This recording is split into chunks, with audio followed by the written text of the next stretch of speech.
Welcome to Simple Conversation with ASG. Follow your new favorite podcast host with a link in the description. So, tell me, who is Scott Edwards?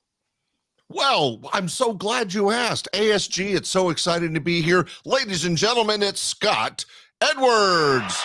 Thank you. Sit down in the back.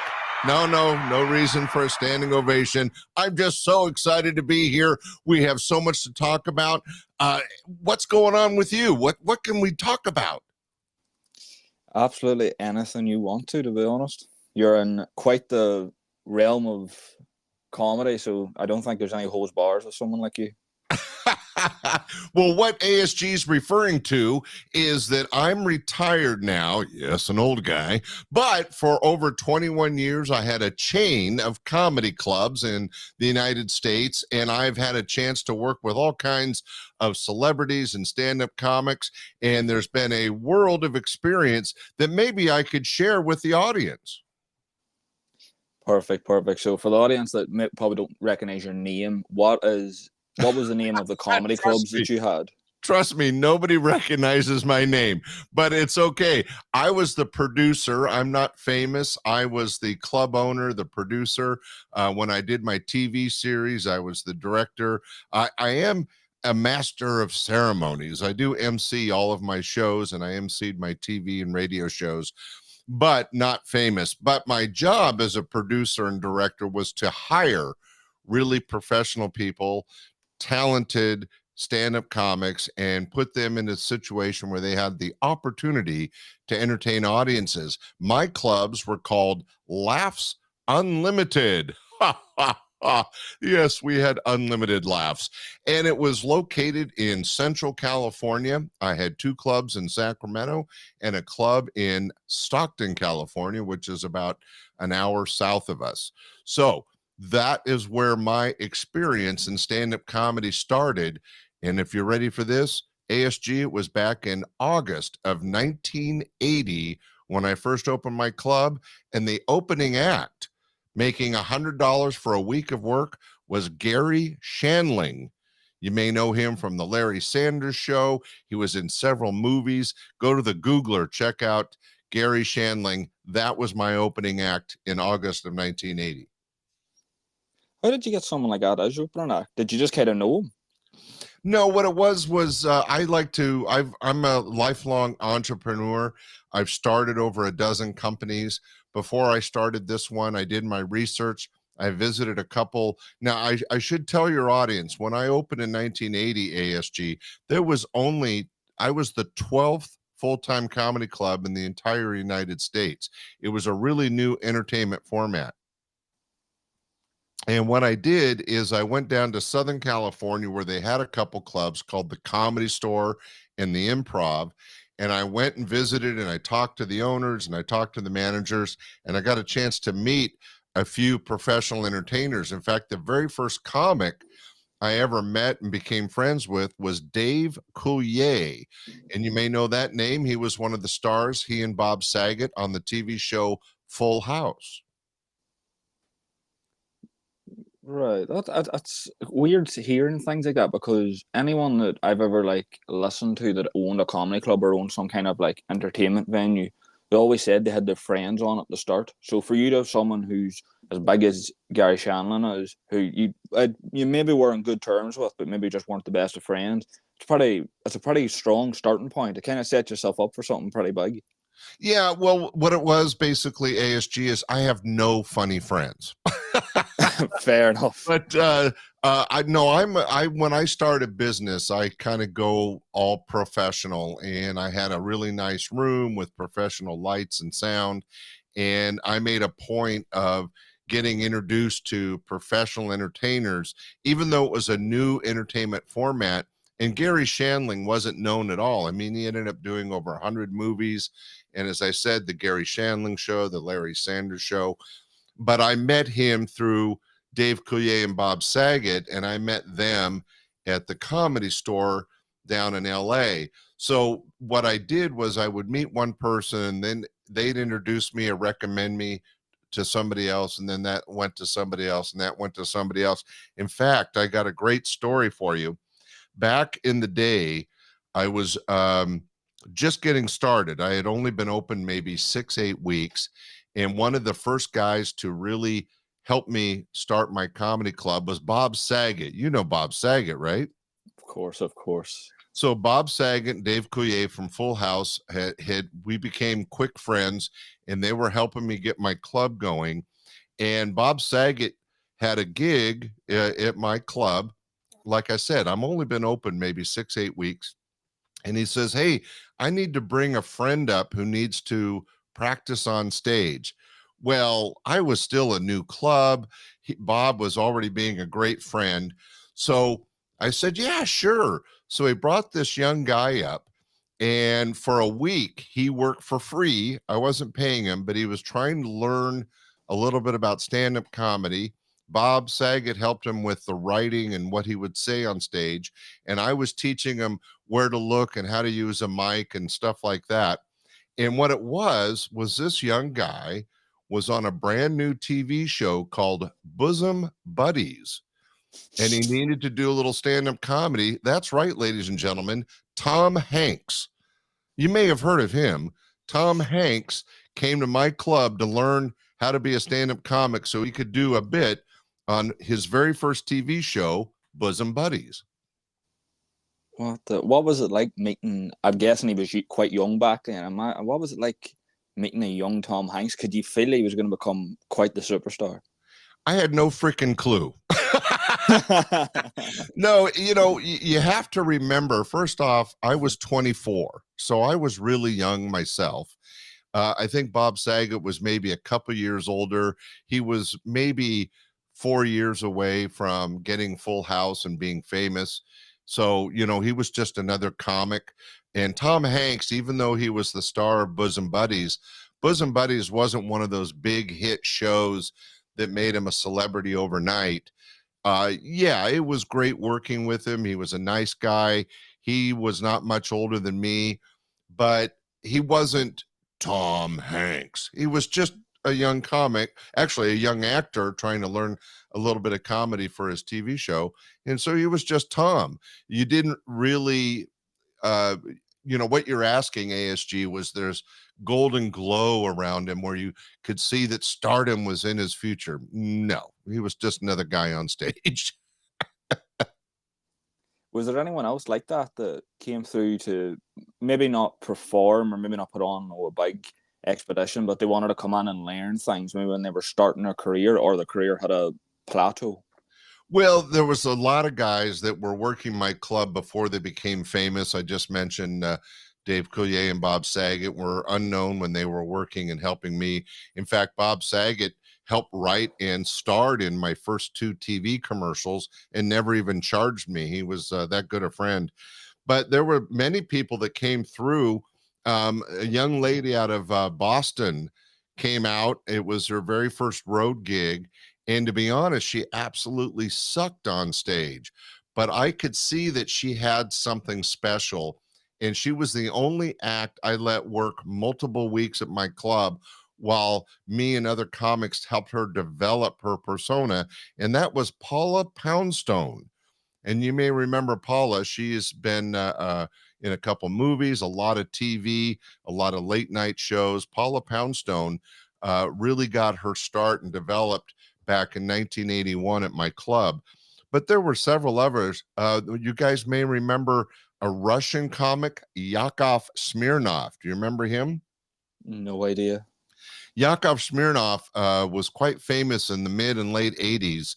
He was in several movies, did a few TV shows, but what made him famous was he was really the first Russian American comic. And when he first came to America, he came to my club. He was an opening act.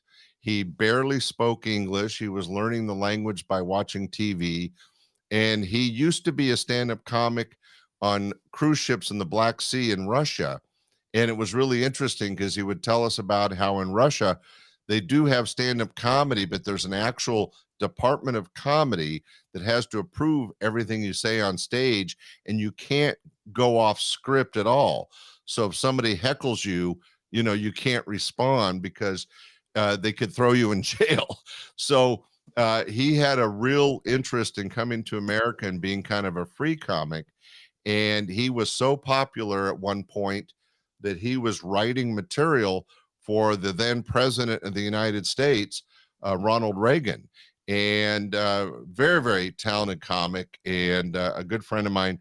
But he was one of those guys that he'd already been doing some comedy, but his first comedy in the US was at my club at Laughs Unlimited.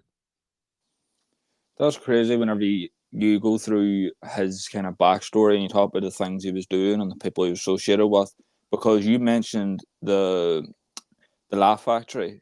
Or was it the Laugh Factory you mentioned? You mentioned Laugh Factory. Yeah, Laugh Factory came along later on. It's only been around about 15 years. This was the Comedy Store and the Improv, which started, Improv started in New York and then came out to LA. And the Comedy Store, owned by Mitzi Shore, the mom of Pauly Shore, the movie star, started the Comedy Store in Sunset Boulevard in Hollywood many years ago, back in the late 70s. And that was really, those two clubs were really a couple of the first two clubs in the US on the West Coast, and they had sister clubs in New York. Why do you think that those kind of up and coming, or maybe not in the spotlight, comedians or actors were coming to your club instead of those? Because those clubs have got, like, they probably had still a pretty legendary name back then, and they still have it now. Well, both of those clubs, I want to explain to the audience and you, ASG, that both of those clubs are considered showcase clubs, where there might be 10 to 20 acts a night going on stage, where people were learning how to be stand-up comics. They were trying new material, and they were trying to be seen by television producers so they could maybe get a show or get a spot on TV. But they were showcase clubs, so the comics only got maybe 5 minutes each night. I had what's called an A room, and that meant that there was only 3 acts. The first act did about 15 minutes, the second act did about a half hour, and the third act would do 45 minutes to an hour. So at my clubs, the comics could really work on their writing, really stretch themselves, and be professional stand-up comics. Whereas in New York and LA, the clubs are more showcase rooms. I hope I explained that well. Yeah, there was something I watched today from Kevin Hart where he talked about he was in a random comedy club a few years ago, and Dave Chappelle came on to he said to him that he was coming on to just work on new material, and he went up and he was talking and then open mic, and he'd sit down and he'd go up again. Is that the kind of thing that people were doing at your club then? Were they kind of coming to see if, just kind of gauge where the audience was with different parts of their new material, or maybe trying to test out new things? Yeah, when you're in Sacramento, which is Central California, where my club was, you could bomb.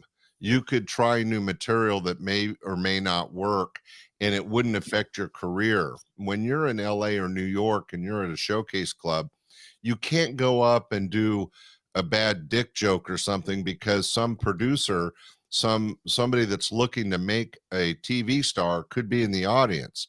So there's that pressure to always be, super funny when you're in a showcase room and you only have 5 minutes on stage.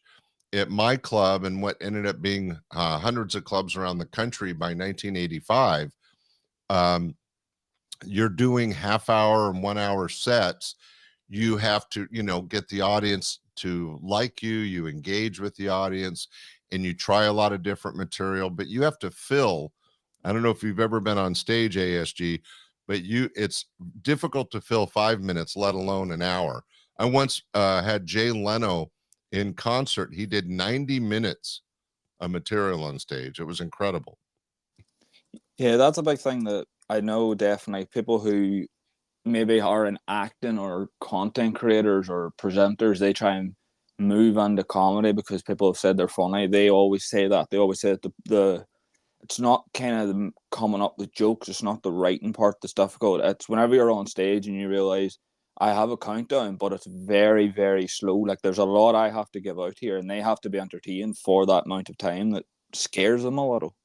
Well, it is, I don't want to get too deep into it. I've done a lot of teaching and written a couple books on how to be a stand-up comic. but it is more like, it's exactly what you said. It's more than just thinking or having a couple jokes. To be a professional entertainer and get paid to be on stage to entertain an audience, whether it's 10 people or 10,000, you have to be able to get the audience's attention, engage with them, prove that you're funny, and then keep your material moving with what's called segues, going from bit to bit to bit, and then having a what's called the closer, something that's your funniest bit ever, so that when you leave, they're all going crazy and remember you. You know what I mean? Yeah. If you're kind of spreading across those different type of comedians, people that maybe are experienced, people that are maybe new, or people in the middle, you must have had a range of audiences. And in that range of audience, you must have had an audience that just didn't get it, or just didn't understand what the purpose of stand-up comedy was, really. Well, it's true, ASG, that in 1980, when I opened, I was in a smaller town and stand-up comedy was a new form of entertainment. You'd seen bits and pieces, and there was a little bit of stand-up comedy in what's called the Catskills, which were like places where people would vacation in the woods. But regular stand-up comedy clubs, like I said, I was the 12th club in the entire US. It was a new form of entertainment. So from that respect, all the audiences were, they were paying money to come in. They wanted to laugh. So let me give you an example. I had a comedy club. So when people are coming through the door and they're paying money, they're expecting to see comedy. That's the best audience a professional entertainer can find, because the audience is on the same page as the entertainer. However, if you're learning the trade and there's an open mic at the local bar, and there's people shooting pool and people sitting and drinking, and they want to listen to music and dance, and all of a sudden, hey, ladies and gentlemen, here's so-and-so to tell some jokes, man, that can be a rough audience, because those people didn't pay to get in, they're not invested in the evening, and they weren't prepared or ready for comedy. And yet that is one of the best ways to learn to be a comic, because you really have to want it. You really have to be funny to make a crowd like that laugh. There must have been some people really went through the trenches, because I know there's a little bit of a stand-up comedy culture where I'm from, and there's these two guys specific years now, and they said that one of them has always been really, really like funny. Every audience he's with, like, doesn't matter the country, they always find him funny. But with that, he's not really learning much, because he's making people laugh. So he's thinking, I don't really need to learn anything. I don't need to sharpen my toes at all. So they played a game with him where they would go out into the audience before he arrived and pretty much give them back their money for the tickets and say, just don't laugh at any jokes, don't react. If you can, shout abuse at him just to see how he reacts to it. And he went out and he done it. And for about 3 weeks, they done it every single show. And he said he came back in and he just sat down and he was like, I think I might not be that great at comedy then, because of the change in atmosphere. Because whenever people are laughing, you think you're amazing. But as soon as you get heckled, you kind of sit in your boots. You're like, oh, don't know if this is going to work.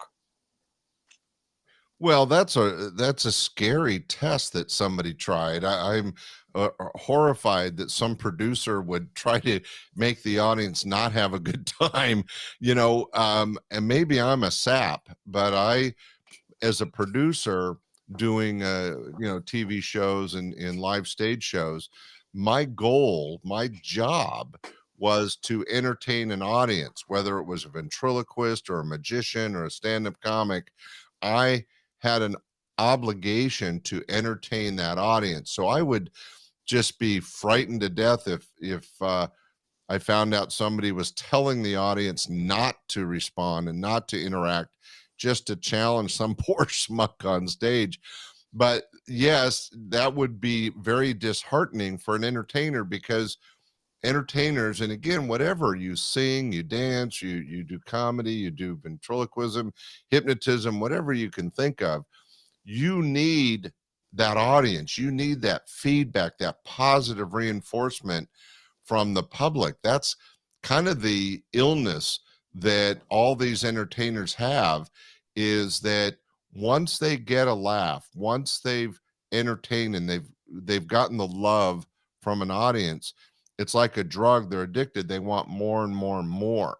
And it's so important that for a successful entertainer to engage and entertain an audience, because the two become, what's interesting about stand-up comedy, ASG, and I don't mean to go off on a tangent, but each and every audience is different.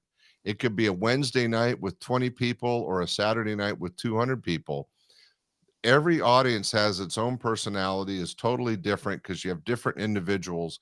And so one of the unique and fun challenges for a stand-up comic is, how am I going to connect with this audience? How am I going to engage with them?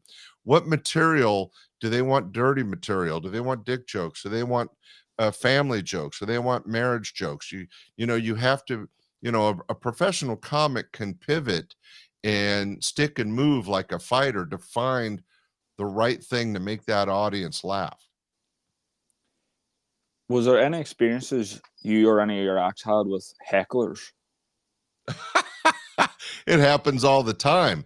But in a professional club, you try to not allow the hecklers to take over the show. For example, you get some drunk asshole that just starts yelling at the stage. Well, if you have 200 people in the audience, as the club owner and producer, I'm certainly not going to let one jerk ruin the show for 200 people, right? So it was my job as a club owner and also bouncer to get those people out the door. And there was one time where we had a motorhome full of drunk guys. There was about 16 of them. They were on a wedding party and they were already drunk. It was just guys, like a bachelor party. And they came in drunk and they came in rowdy. And I didn't even start the show. I just called the police, and the police came down and escorted them out and then busted them for drunken driving. But I didn't want to start a show, even though there were 16 people willing to pay me. I had, 100 other people that wanted to see and be entertained by the comics, and they didn't want 16 drunk guys ruining their night, right? You have an obligation to all the audience. Yeah. But yes, they heckle. They get heckled. And a good comic knows how to respond to a heckle. Hey, your mom wears army boots. There's all kinds of heckle lines. But, I don't come to your job and knock the broom out of your hand.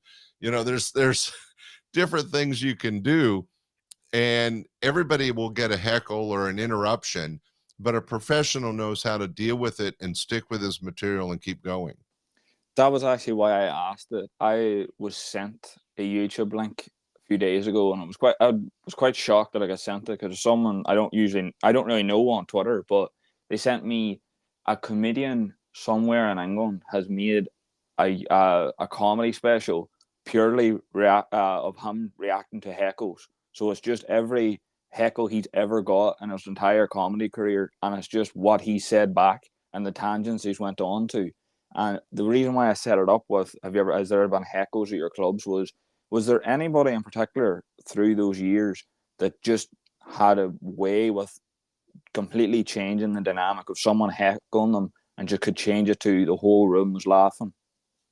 Well, yeah, I mean, I don't know if I have a specific example, because I was in the business over 21 years. I've produced literally thousands, tens of thousands of shows, and probably had thousands of hecklers and many thousands of comics that found a way to deal with it. But you had certain acts, Bobcat Goldthwait comes to mind, and Bob Saget, who, was really, really funny, and Danny Tanner, the dad on Full House, but on stage he was filthy, and very funny, but filthy. But these guys wouldn't put up with any shit. And if somebody heckled, I mean, they could rip that person apart verbally so well that people were afraid to talk. But again, you have to find that balance. You don't want the comic to have to stop his normal material just to engage with a heckler. It did happen, and it happened often over 20 years.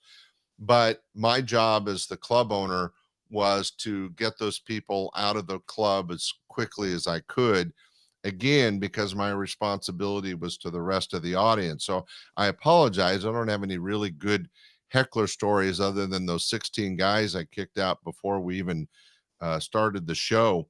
One of the guys that dropped into my club a couple times was Robin Williams. And Robin was so great because he had this machine gun style brain that whatever the audience would throw at him, he had some material he could do off of it.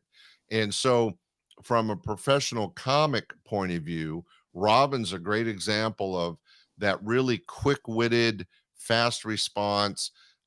Whatever happened in the room, he was able to deal with it and make it funny. When I was scrolling on your website earlier today, I was kind of in flow scrolling through, picking out keywords, but there was a picture of you and Jerry Seinfeld that completely stopped me in my tracks. How did that, like, can you give us a bit of the backstory of how you ever even encountered him? Oh, Jerry worked for me many, many times. And again, this was mostly before he was famous, but he did come back and work for me after the Seinfeld show came out because he owed me a gig. He's a real honorable guy. But when Jerry was just getting started in comedy in New York, he was part of the Funniest Men in America Club. It was this group of comics, Paul Reiser, Larry Miller, Mark Schiff, and Jerry Seinfeld were most of the group. And they were all working in New York. And one at a time, they came out to LA because that's where television happened. And Jerry had come out and was working my club on a fairly regular basis. I'd say 2 or 3 times a year for several years. And again, he wasn't quote unquote Seinfeld. He was an actor. He was on the Benson TV show in the 80s. He made a couple appearances. He was doing a few late night shows. But when Jerry got the Tonight Show with Johnny Carson in the mid to late 80s, it catapulted him to stardom because that got him the Seinfeld show. And of course, everyone knows that ran from about 1989 to 1998. But Jerry was a great guy. And when I said he was honorable, he was booked at my club and he had to cancel because the Seinfeld show had started, and he got a hold of me after the first year and they were on hiatus, which is the time between 2 years in a series. And he goes, "Hey, I owe you a week."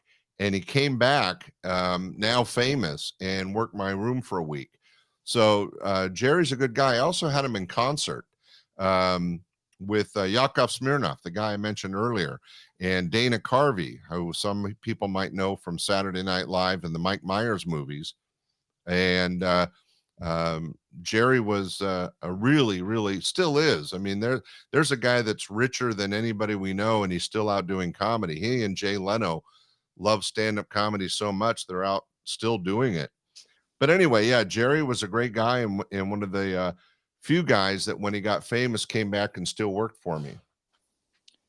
It's insane hearing the name Jerry Seinfeld because whenever you hear stories of him, it seems like it was so long ago that he was mega famous. But there was something came out a few months ago that on Netflix, Seinfeld's still, I think, top 3 most viewed TV shows. And the fact that it was released so long ago it's insane. It shows what kind of a household name he is. Yeah, no, he what was great about Seinfeld was that he was what's called an observational comic.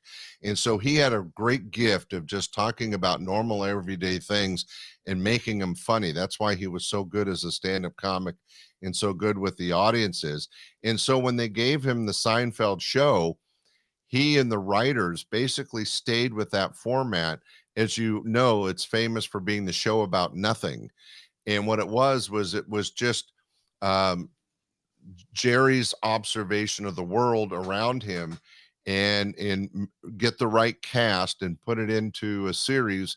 And you've got this huge, huge superstar of television, Jerry Seinfeld. But it really all started with his stand-up comedy and his ability to relate normal everyday things in a funny way. I'll give you an example. One of his early bits was he would say, have you seen men's pajamas? They always show men's pajamas. They look like a suit. They got a breast pocket and buttons up and down. I go, when are you sleeping and you need a breast pocket? Wait, for your calculator? He's much funnier than me. But the point was, he was taking something absolutely normal, men's pajamas, and finding the funny. Yeah, it's amazing to hear his stand-up comedy, even now when you go back and hear it, because he literally is the Seinfeld character. Like, there's no other way to explain it. Like, people will discover Seinfeld and go, "Oh, I wonder who the person that plays Jerry Seinfeld is," and they'll realize that he probably could have done that show without a script. Oh yeah, it was just him. It was just him and the way he sees the world. And that's why he loves stand-up comedy and loves performing. And he's one of the few people that are still out performing today, even though he doesn't need the money or anything. It's just he loves that interaction with the audience. He loves writing about the funny side of everyday life. He was certainly special. Why do you think stand-up comedians try and transition into acting? Well, it was to become a celebrity in the early days. It's much, much, much harder now.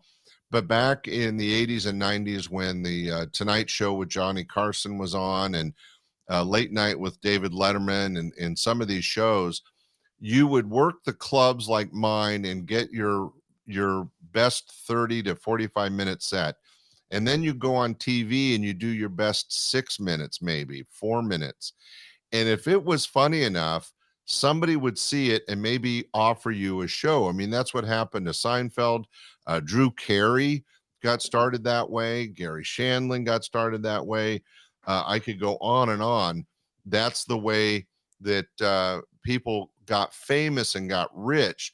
I know plenty of really, really funny people that stayed in comedy for 20, 30, 40 years and made a good living, but they're not famous and they never made millions. Your shot at making that kind of money and getting famous is always going to be through movies and TV.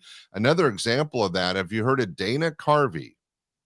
I've heard his name, but I wouldn't really know much about him. Well, trust me, if you go to the Googler and put in Dana Carvey or the Church Lady or Hans and Franz, he was on Saturday Night Live for a number of years and became very famous. And then he was in the movies with Mike Myers that were so funny. But Dana comes from my area in Northern California and was working for me. He started off as a opening act, then a feature act, and then a headliner, and was getting funnier and funnier. And it was a Thursday night, ASG, and the show was over, and we had a couple young ladies with us, and we had some cocktails, and we're sitting in a jacuzzi, and Dana's kind of not himself. He's a little nervous. And I go, hey, Dana, what's going on? He goes, I just had a phone call from Lorne Michaels, and they want me in New York on Monday to try out for Saturday Night Live. So he was with me when he got the call from Lorne Michaels. That Monday, after he finished working for me, he flew out to New York, showcased for Lorne Michaels, and got the Saturday Night Live show that made him famous, got him into movies. He was in the TV show Blue Thunder, and then he went on to the Wayne's World, is what I was talking about. Wayne's World 1 and 2 with Mike Myers and Dana Carvey. But he got famous. He made lots and lots of money, and it all started from stand-up comedy and then Saturday Night Live. As your experience of producing TV shows and putting on comedy events, there is an element of skill for finding talent in that, because you can't just kind of put anybody involved with those because it'll sink to the ground. But is there anything in particular you look for when you're trying to bring someone in to the world that you're trying to create? Like, is there anything in particular that will stand out in someone that you're like, he's perfect for what I want? Well, ASG, that's the perfect question. I don't know where you come up with these great questions. Yes, there is a talent to spotting talent. In fact, I was very blessed with the natural ability to kind of see who could make it and who didn't. So just like the clubs in LA, during the week, I had the regular shows, the opening act, feature act, and headliner. But on Mondays, we would do a comedy showcase, and I would have 15, 20 different acts go up on stage and do 5 minutes. And I could always tell if they had a chance to be a stand-up comic or they were not going to make it. And I don't think I learned it. I think it was something that was inside me, but I got really good at it. And when it came to producing television, it was a takeoff of my clubs.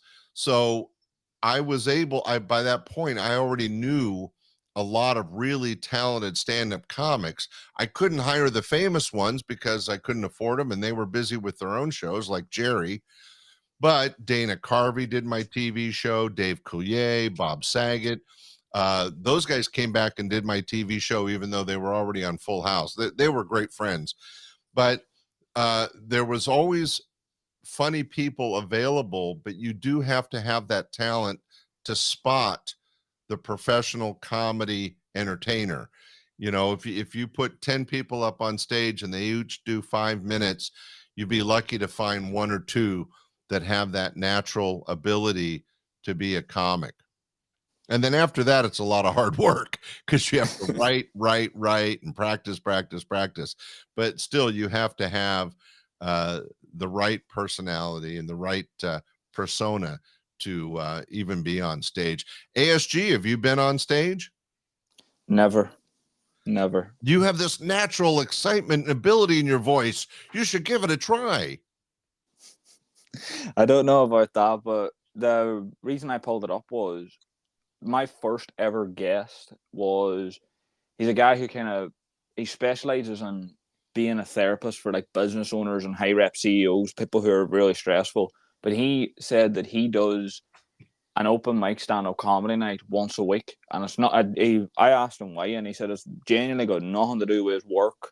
It's got nothing really to do with personal development. To be honest, he says he knows that when he goes up there, he's not gonna get a stand applause. He's not gonna laugh them out the room, but it's standing there and looking down and being like, this could go horribly wrong, and just kind of sitting on it by letting it happen really helps him and everything else, because there's nothing harder than that's going to come up in his week. Well, it's very therapeutic. I tell people all the time, even if you have no interest in being a professional, try to get on stage once or twice. And a lot of it is that fear of public speaking. You know, public speaking is one of the most terrifying things to the majority of human beings on this planet. It is scarier than flying in a plane or getting bit by a snake by so many people.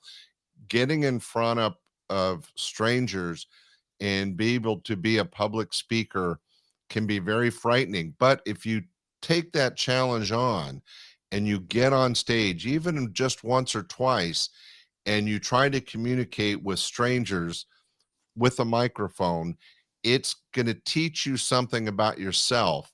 It's very cathartic. It's very scary, but getting through it can adjust who you are and what you think of yourself. Does that make sense? It makes perfect sense, because whenever I asked him after we recorded about it, that's pretty much what he said. He said it's that kind of it's the only real way to attack the fear of public speaking, because if you run off the stage whenever they introduce you, your fear of public speaking is going to get a hell of a lot worse. Right. And I just want your audience to realize that I shared that little nugget, and I don't cost anywhere near as much as a professional psychiatrist. I can imagine prices these days. I probably could charge a good butt. Yeah, your audience is getting free therapy. Ladies and gentlemen, tell your friends and family, listen to ASG's Simple Conversations, because you get free therapy. That's going to be my intro. It's a new one. The AI over voice is getting completely Spanish now. So whenever you're working in the TV world, this is kind of a weird topic at the moment, because everyone's sharing conspiracies about the bad things of TV, and there's a lot of documentaries that are coming out. But working in the TV industry, and the more I would say, media friendly side of entertainment. How did you find working on it? Was it a little bit uncomfortable to start, or did you just kind of slip right on? No, it's a really scary world, to be honest with you, ASG. It's like a lot of different industries, but I mean, they're a very specific. Remember old high school days when there was a clique of people that, were hard to become a part of, and that clique controlled so much around themselves. The people in Hollywood or even New York, where they do a lot of stage production, the people in show business are like a giant clique, and it's really hard to get in. It's really hard to be one of them, and they don't necessarily want to support you. In fact, many want you to fail. But I had the advantage because when I got into television production, I was my own producer director. It was my money, it was my entertainment. And so I was the boss. And so even though it was a difficult industry to interact with, and people would look at me and go, oh, he doesn't know shit. I was still paying, I was still in control. I was still the boss. And so there's a certain amount of comfort when you're the king. You know what I mean? So even though it was difficult to work in their world, they had to kind of bow to me because I was the money behind the situation. Um, Putting together a TV show involves so much, though, because it's not just finding the right entertainment or finding the right staging or lighting or cameras. How many cameras? Where are they placed?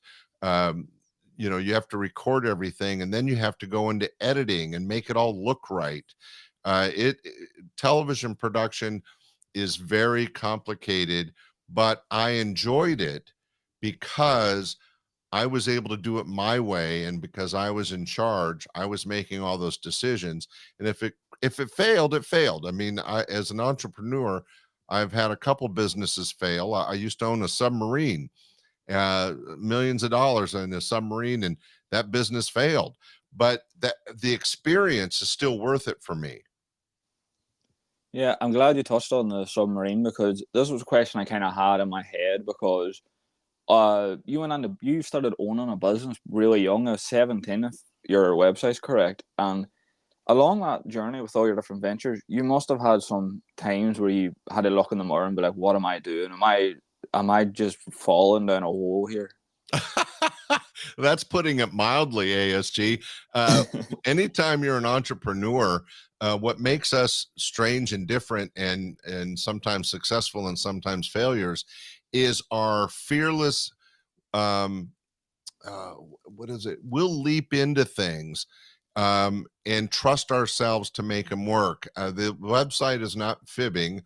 I started my first company when I was 17. It was a small construction company, and me and a couple high school buddies, but I was in charge and it was my company. And then I had another company after that. And then when I was 24 is when I started the comedy clubs. And by the time I was 28, I owned a beach shack in Hawaii, and I bought this submarine and put it in Monterey, California. It was a tourist submarine, but I lost my ass, but it was really fun.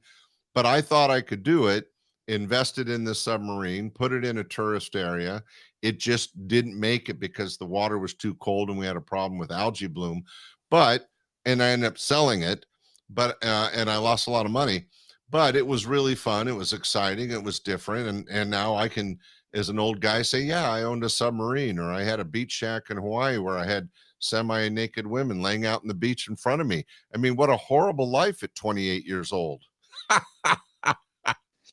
I'm thinking you could probably revive the submarine business because I've seen on Twitter today there's a bidding war for someone's submarine excursion company, and it's between 4 billionaires. So you might have to try and get it back. There you go. I should, I know exactly where it is. It's running out of Catalina Island off of Los Angeles. The Wrigley Gum family bought my submarine.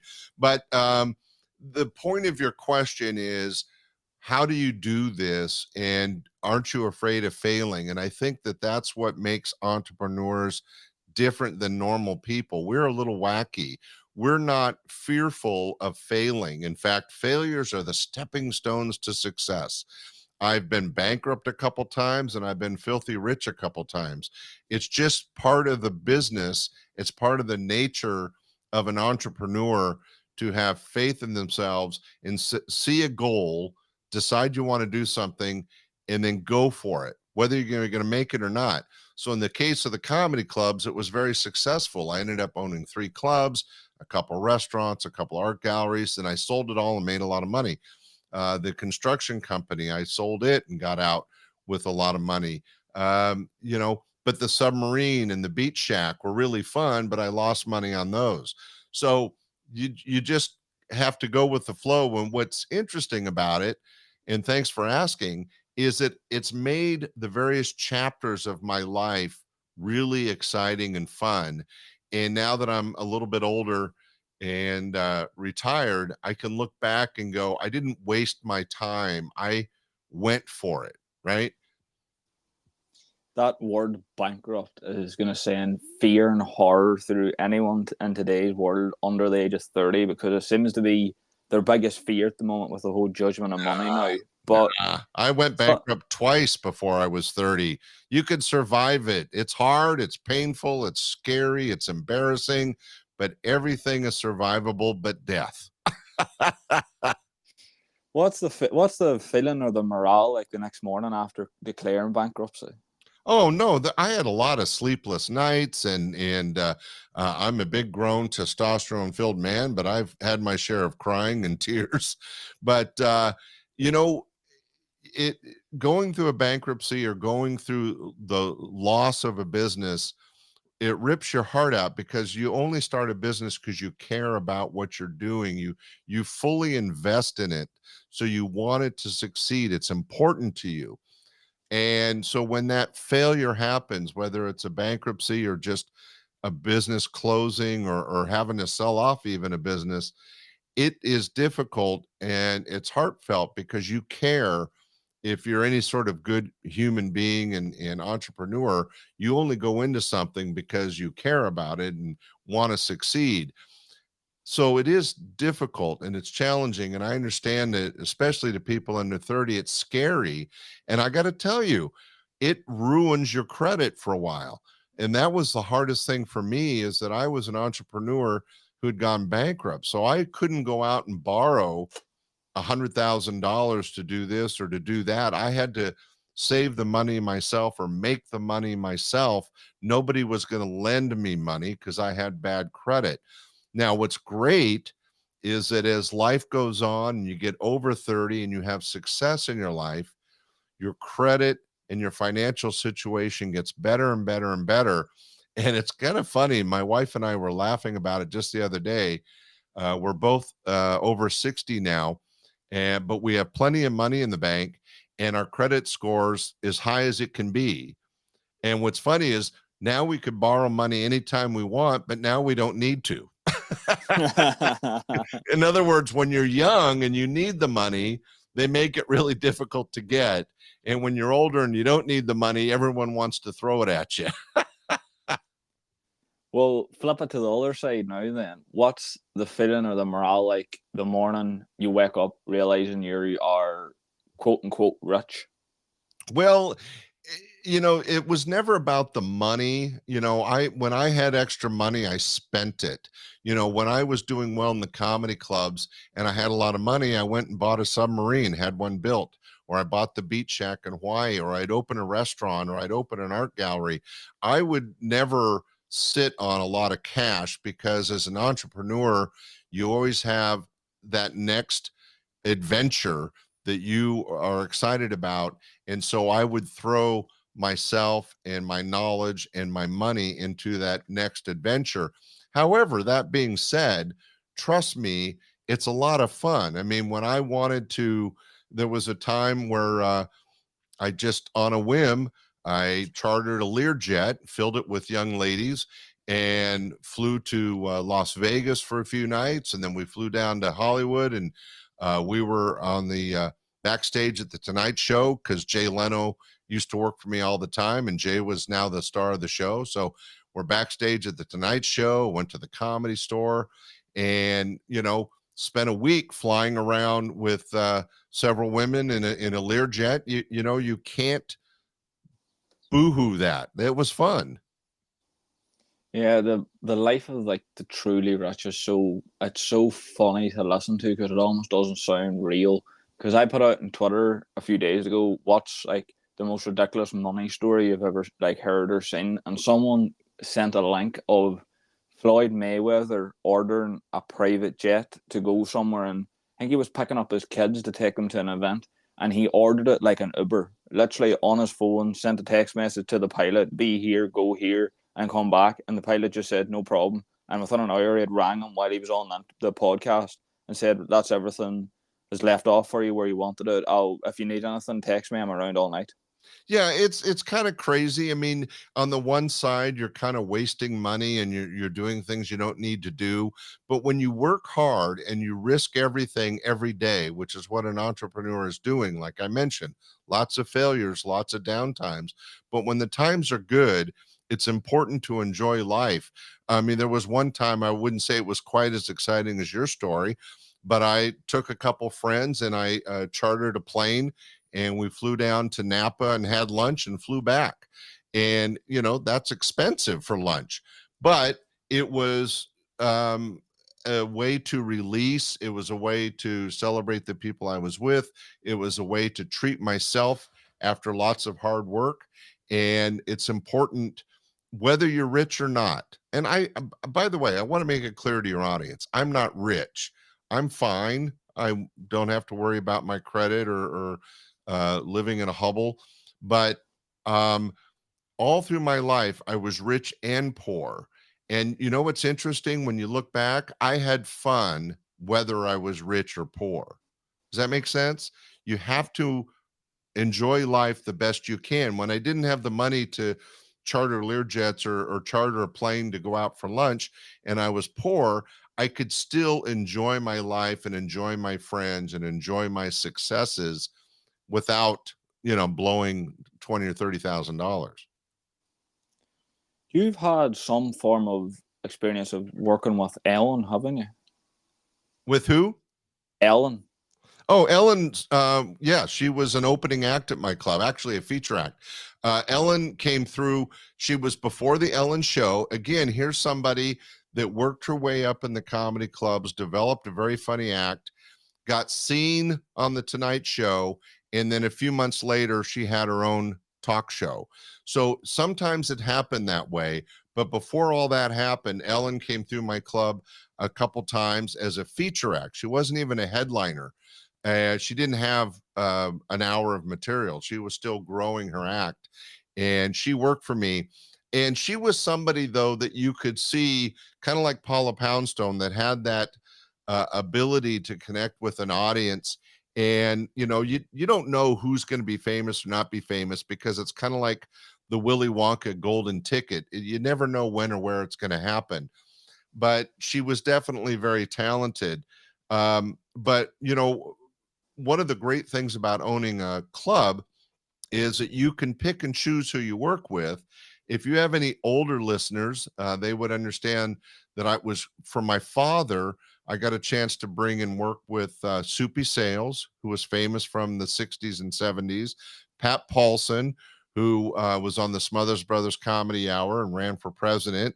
These are older comics that have long passed, but I got a chance to book them at my club just because my dad liked them. And then I was a big Monty Python fan. And so Graham Chapman was over from England and on tour, and I brought him by and I worked him for a week and got a chance to work with one of my heroes in comedy, Graham Chapman, who was the lead of the Monty Python. And he told great stories of what it was like to make the movies and the TV shows. And was also great is that he had great stories about hanging out with the Rolling Stones and the Beatles.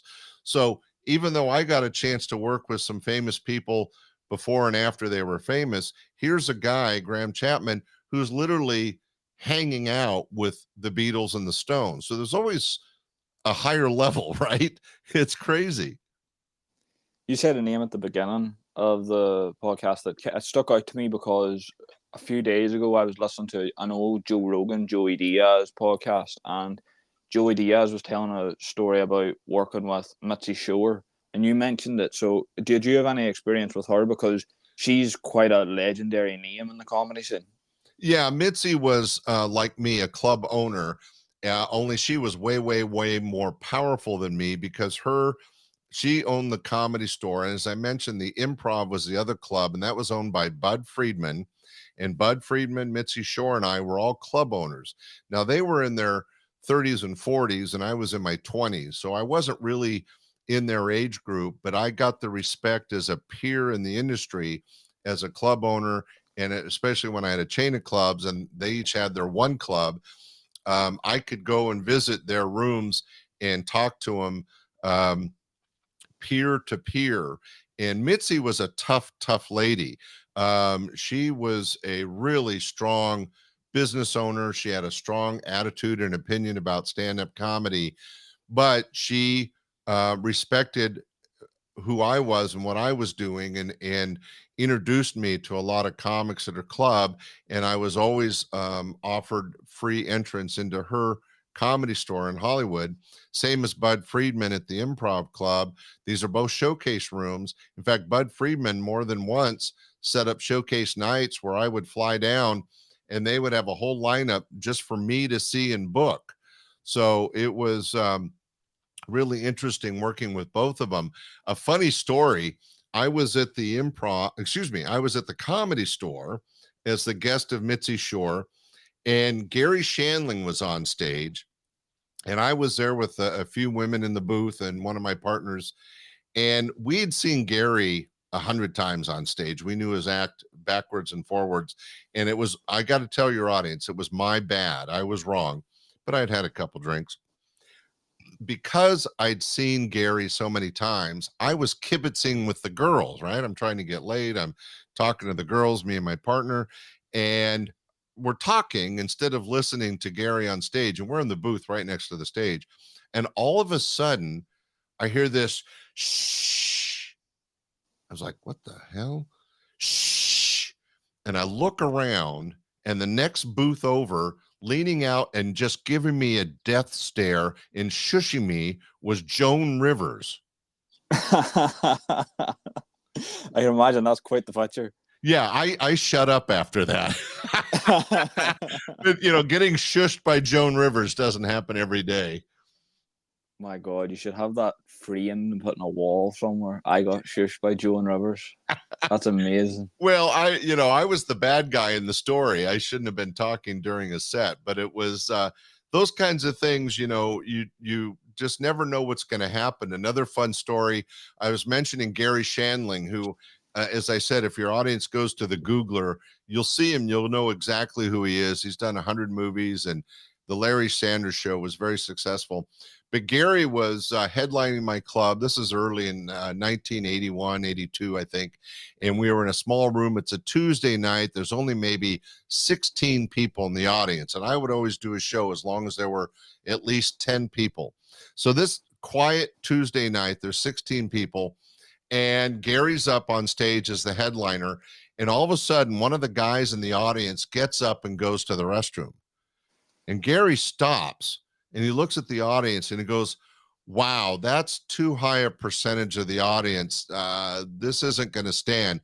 He goes, come with me. And Gary took the other 15 people into the men's room with the guy standing at the urinal doing his business. Gary goes and stands right behind him, and all the men and women, other 15 men and women, pack into the men's room. And while this guy's trying to take a piss, Gary gets there and without a beat just goes right back into his material and did about 5 minutes of material while the guy's very nervous trying to finish his business in the bathroom. And I will tell you this, ASG, we made sure he washed his hands. Oh, I wish there was a recording of that somewhere. I can imagine the views that would do. Oh my God. Yeah, I mean, it was just, those kinds of things happen. You never know. I never got a chance to work with him, but one time Bob Saget was on my stage, and we got a phone call. It was from Rodney Dangerfield, and he wanted to talk to Bob. But, just to hear Rodney on the phone, was bizarre. And so when you're in show business, whether it's in LA, New York, or even small town Sacramento, California, if you're in what I call the fringe of show business, you still have some interesting interactions. And it was something that I was really proud of and excited about, and, look back on fondly. Do you get involved or listen to stand-up comedy now? Oh, I have. Well, I'm glad you asked. I have a couple stand-up comedy podcasts where I do interviews with a lot of the guys we've talked about, and I share a lot of material from back in my club days and my TV days on my podcast, Stand-Up Comedy, Your Host and MC. Once again, that's Stand-Up Comedy, Your Host and MC, available on all platforms. And those shows run anywhere from 30 to an hour because they're interviews and a lot of stand-up comedy. And then I have a short form podcast that's pure stand-up comedy. It comes out every Friday. So if you just want a good laugh or a good joke or a break at work, and that's called Comedy Appetizers. That's right, Comedy Appetizers. So I have those two podcasts where I get a chance to stay in contact with the comics that I used to work with on a regular basis. And then I still produce a few shows a year, but these days it's mostly for charities. We'll do a fundraiser and I'll bring in a professional comic. Just the other day, I did a big fundraiser for a business, a charity, and I brought in Dennis Blair.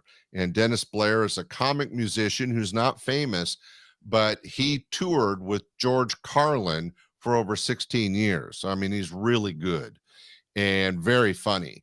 And just being around George Carlin for all those years, some of that talent rubbed off, I think, because Dennis is really, really funny. So, yeah, I'm still got my toes in the water. I'm just not actively working in the industry other than the podcast. How do you feel about the comedy game now? Because whenever you were running your comedy club, it was, you needed to have a good tape to get recognized. You need to be putting in good performances and stuff. But now a lot of it is your presence on social media.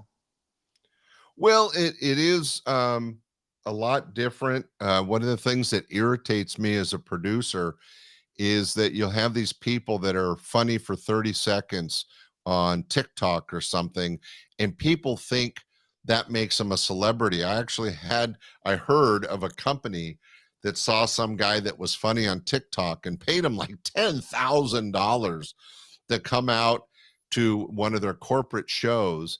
And the guy didn't have any material. He had maybe 4 or 5 30-second things that were funny. When you're paying $10,000, you want an hour of professional entertainment, or at least a half an hour. And these guys paid $10,000 and they got less than 5 minutes of funny because this guy was quote unquote famous for doing little TikTok things. So it in that way, I think it's kind of hurt the industry. These people on social media that think they're funny are just getting away with short versions. We were talking about earlier when it came to stage fright and the importance of getting on stage. You aren't truly a performer if you can't get in front of an audience, a paid audience that has an expectation of being entertained and be able to entertain them. I hope that's gives you some distinction. Yeah, it makes a lot of sense because I know there's a lot of comedians now that whenever bookers or venues want them, to kind of give a little bit of an audition or at least just an introduction to what they're going to do, they literally just send them their Instagram link and say, "This is what I do." Yeah. Well, that's true. It's funny how time has changed. Back when I was, when I would do showcases, but of course, people in LA and New York and around the country would send me videotapes. But in those days, ASG, there was a thing called VHS tapes. They were about 1/2 inch, and they came in a black box. I don't know if anybody knows what they are, but I would have stacks of VHS tapes, and I never had time to look at them. So I paid an employee to sit and look at all of them and tell me who they thought was funny, and then I'd watch those. But it was a different, things changed, and then it went from VHS tapes to DVDs or CDs of some humor. I was not in the business. I had sold my company in 2001, so the internet had started, but it was not full of the comedy and everything that's happening these days. Back when I was in the business, because I'm old, it was different. It was more hands-on. But the other thing that's challenging, if you don't mind me changing the subject a little, ASG, is that we went through this woke crap for a while. And I think it's fading. The pendulum's going back the other way. But for a few years there, you couldn't say anything without offending somebody. And in stand-up comedy, if you're not offending somebody, you're not doing your job right. It's completely true. True. And so, but what the problem was for a couple of years is before that, in the 80s and 90s and the 2000s, if a stand-up comic upset somebody in the audience was still with the comic. But there were a few years there because of this woke crap that all the individuals are more important than the group, which is bullshit. There was, if somebody in the audience got upset, the audience didn't stick with the comic. They felt empathy, and they got on the side of this wimpy ass snowflake that was getting their feelings hurt. And that, if you're going to get your feelings hurt, don't go to a frickin' comedy club. If you can't take a dick joke or somebody making fun of marriage or women in shopping or something, you shouldn't be going to a goddamn comedy club, right? You have to understand that comedy is all about laughing at ourselves, laughing at the world. That's what is funny about comedy.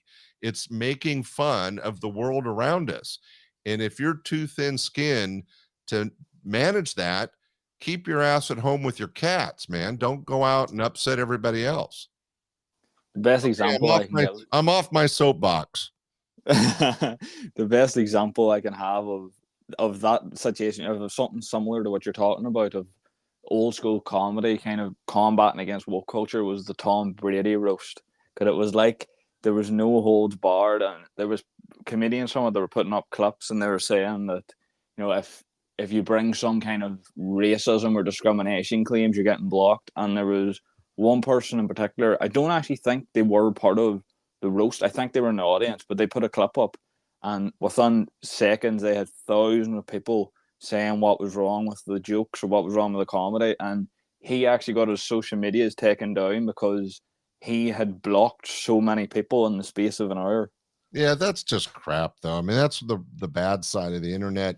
And you're right. The Tom Brady roast was kind of important because it kind of signaled the end of all this woke crap, because you had a lot of celebrities and a lot of TV and movie people going up and saying things that they would never say in public. And it was meant to be, and it was funny. And Tom Brady knew it. Everybody else knew it. That's what a roast is all about. And again, if you're going to get your feelings hurt and you're going to be offended, don't listen. That's the whole thing, is everybody has an off and on button, right? The fact that people watched it and kept watching it and kept getting insulted or upset, that's on them. Take some responsibility for your own, stupidity for letting that bother you. And I don't know what it's like for you. ASG, do you feel that we should all be concerned about the one snowflake, or can we all as a group realize it's best to laugh at our foils? To be honest, in the world of comedy and jokes in general, I don't understand why, if you're so offended by things, I don't understand what even gravitates you towards watching anything like that. Because especially in the Tom Brady roast, because I agreed with a lot of people that said it was old school comedy coming back, because they were making jokes about dead people, and the whole room was in tears laughing, because it's a situation that, fair enough, it might not be the nicest, it might be a little bit hard to talk about in everyday conversation, but if you can make a joke about it and get offend someone on it, you've just kind of singled out someone who shouldn't be at a comedy show. Yeah, there's only two topics that are still verboten to make jokes about. One was the assassination of John F. Kennedy, and the other was 9/11. Those two things, it's kind of verboten to ever make jokes of. Everything else is out there and should be able to be made fun of. That's the whole idea in America of free speech.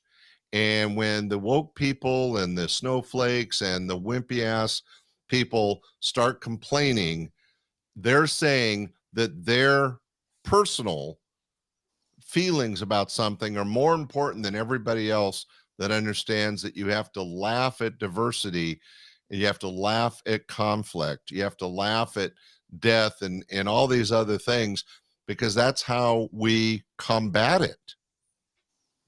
Have you ever watched the YouTube show Kill Tony? No, I haven't. I don't do YouTube. My podcasts are all audio only, kind of like you, which I think is the smart way to go. Don't you think people have their face on a screen enough that isn't it nice to have an audio entertainment that people can listen to in the car or when they're out on a walk or jogging or working out? Instead, everybody wants to go on YouTube, and it's just like TV. You got a freaking screen in front of you, and you can't engage with anything else in your life because that screen's there. In fact, I have a new children's podcast, and the whole idea is to get children off of iPads and phones. Yeah, the audio only thing is quite interesting, because a lot of people, now that I'm kind of growing a little bit and I'm getting new guests on, they're kind of questioning why I'm doing audio only. And it's so funny to me that they have such a problem with content being only on audio and only coming through an earpiece, when radio was massive. They had no problem. They loved it then, but for some reason an audio podcast is completely different to that. Well, I think that, I'm going to put up for myself, I prefer audio podcast. I've been doing this over 5 years. I only do audio podcast. And I'm going to just reiterate what I just said, ASG. I think you're doing it right, because every Tom, Dick, and Harry is trying to do a video one and putting it on YouTube. And to be honest, they're not professional. It never looks good. You always got this dark shadow in a room or something overly bright, or somebody dressed in their pajamas, which is totally unprofessional. And and you have the situation where you have to sit and look at a screen. You can't be out jogging. You can't be working out. You can't be in your car. You're limiting yourself entertainment wise when everything is video. I like TV as much as the next guy, but it's for a couple hours a night. It's not something I want to do all the time. Yet when I'm out, I'd like the opportunity to be entertained and listen to podcasts. Is a great way to do that. I mean, I hope your listeners understand that and appreciate the fact that they can listen to this interview while they're doing other things and still be entertained, still learn something, and not have to be focused on some little ass screen. I don't have an opinion at all, do I? It's funny because it's gonna get a lot worse because of those Apple Vision Pros, the big goggle things. Yeah, I don't know. I love Apple. I know that they're always trying to come out with something, but they've been trying to push 3D goggles for about 8 years now, and it still hasn't caught on. Those might be good for industrial use, but as far as people walking around with them on, it may happen. And when it's cheaper, right now it's way too expensive. But even then, the way those things are set up is you're supposed to be able to watch a video while walking or driving or something. But you can't tell me that's not a distraction and someone's going to fall in a freaking manhole. It's like the Teslas that have TV screens on them. Like, it's the most stupidest thing ever, because the Tesla advert's going to be, don't be on your phone and drive. Right. By the way, I'm a stupid person that has a Tesla, but Oh I don't, no. but we would never, we're not stupid. We would never watch a video or watch TV. I know people have done it, but driving is for driving. You got to be a little focused. Have you got the Tesla that drives itself? No, that's just, I'm too much of a control freak. I think I've made that clear talking about my businesses. Um, it was so funny. My dad, who I'm a lot alike, was such a control freak. He wouldn't even use cruise control. I use cruise control, but I don't believe in the self-driving stuff. One, I don't trust it. And two, I want to be in control of my destiny. If I'm going to die in a fiery crash, I want it to be my fault. I wish I still had the Instagram post, but there was an Instagram reel that was the first ever driving test pass in a self-driving Tesla. And the comments were absolutely insane. Like, the comments could have been published as a TV show and be so entertaining. I bet. It's crazy what they're trying to do with the automated. They're saying there's going to be a time where you can just tell your car to go pick up a pizza and the car will go by itself to the pizza place. Somebody throws a pizza in the back seat and the car drives back to your house. Yeah, they're trying to really glamorize everything. Even that portal thing they had in New York where you could basically FaceTime someone in our country it's just ludicrous. Yeah, technology, like a lot of things, ASG, is good and bad. There's a lot of things that the internet and technology have made available to us as a society and as a people, human beings. But you have to have the common sense to know what to use, when to use, and how far to let it take you. And I think the problem is that there's a large, vast of the world's population that is just too stupid. Sorry, did I say that out loud? I don't disagree. I'm sorry, man. It's not your audience. The people listen to this are genius. I need a soundboard now after hearing this.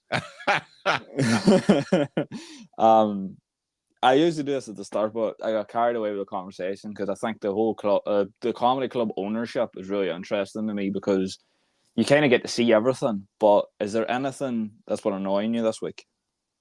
Anything annoying me this week? You mean besides you? Thanks for that. It's not getting published now.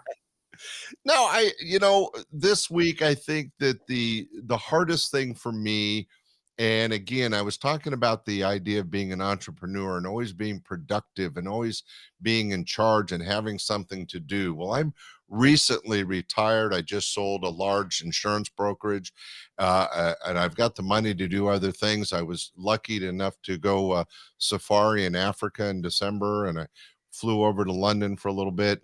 But in general, this week, my irritation is I'm not doing anything. Does that make sense? Yeah. I've been going my whole life. I'm now retired, and it's difficult because I always want to be doing something. I want to be producing. I want to be entertaining. I want to be in control of something. And all of that has kind of come to a stop, and I'm having a little trouble adjusting to being retired and not having any responsibilities. And you're a young man, but it is something that I don't think anybody can plan for. Like just, not too long ago, I was up at 7 a.m. and I was at work at 8 a.m. and I was worked until 5 or 6 p.m. Right. And then you had a couple hours when you got home and then you're back to sleep. It filled your day. Now I wake up and I go, I think I'll go back to bed. Yeah. So how do you fill your day then? Is there something that you're putting into work to work on a project or something? Well, thanks for asking. I told you I've got my two main podcasts. I work on those on a pretty regular basis. They come out every week. The stand-up comedy or hosted MC has been going for over 5 years now, and I get a chance to interview new comics all the time. That's really fun. And then I told you I got my new children's podcast. That one just started a few months ago. It's called Ox Amazing Adventures. It's for ages 3 to 8. So I'm a grandfather. So I wanted to do some entertainment where kids didn't have to look at an iPad or at a phone. And so I do an audio only podcast. They only last about 5 minutes each because kids have a short attention span. And squirrel. And it's called Ox Amazing Adventures, and that's really fun. So I'm deep into that. So those podcasts keep me busy. I enjoy being on podcast. I'm on 3 different podcasts counting this week. And so it's fun to talk about either being an entrepreneur or the comedy world or podcasting. I kind of cover all 3 topics. And so I like being a guest on podcast. But the future projects, I don't have anything just yet. And that might be why I'm a little nutted up right now. Yeah, it's the common conception of people who are retired. I have a listener he's been retired for quite a while, but I made this mistake of following him on Instagram because every day his Instagram stories are how much he loves being retired, and I can't get it in my head because anybody I've ever spoke to who's retired talks about how like lost they are almost. So I asked him, and I mean, he pretty much sent me a Bible verse worth of things he's working on, and I looked at it like he's genuinely not retired. That's not retirement. That's not retirement, right? And I think that I should make it clear for those of you getting close to retirement age, there's a certain part of being retired I really enjoy. I mean, I was in customer service for over 50 years, whether I was providing food at a restaurant or comedy at a club or insurance through my brokerage. I had a travel agency for a while. I had the construction company. They're all service based. And I like the idea that I'm not on call 24/7. I don't even answer my phone anymore. So that part of being retired is nice. And the fact that if I want to go off on safari or go to London or take a trip, I don't have to get anyone's permission. I can just go and stay as long as I want. So there are some advantages to retirement. But I think that what I was making the point of, you asked me what was irritating me this week. And it's that this week I didn't have anything planned. And so there's a little bit more sedentary existence, which just doesn't fit my life. That's what I was trying to explain. So just like a lot of things we talked about being an entrepreneur and being in comedy or the internet, there's good and bad in everything. I like being retired. I like not having the responsibilities, but I want to stay productive and I want to keep doing things that make me happy, but also give back to the world a little bit. Glad you mentioned the working in customer service, because I had a viral comment this week on Twitter that I didn't think would go viral, but I basically proposed a law for anyone who works in customer service should be allowed to punch 1 customer a year. Oh, I love that. Hold on, wait a minute. We have to have it here. That is exactly how I felt about it. And here's the 2 things. First off, in real life, when you're a business owner, you can't haul off and hit a customer. However, when I own my comedy clubs and my restaurants, I took full advantage of being the boss. And if there was an asshole in either of those businesses that was disrupting my other customers or being rude to my staff, I took no qualms to either having them arrested or having them walked out by the police, or I would manhandle them myself and walk them out. I'm a pretty big guy. I'm about 6'2", over 250 pounds. Nobody messes with me. So if I had a problem, I'd grab them by the scruff of the neck and get them out of my business. And you can't do that as much as you want, especially these days, because everybody's sue happy. But still, it's good to be the king. So even though you can't haul off and punch these assholes, you can, if you own your own business, say who you want in it and who you don't. Does that make sense? Makes perfect sense. And I think it's a perfect way to end the podcast with that little bit of insight. Oh, well, that's good because I have to go to the bathroom. So yeah, that's why I'm trying to skirt off very quickly. I'm just kidding. Hey, ASG, this has been a really fun conversation. I love my life in comedy and being able to share it with your audience and you. And you're a very good host with very good questions. Thank you so much for having me on and having a really a simple conversation. Thank you very much, Scott. Pleasure to have you on, and I can't wait till we do it again. Bye.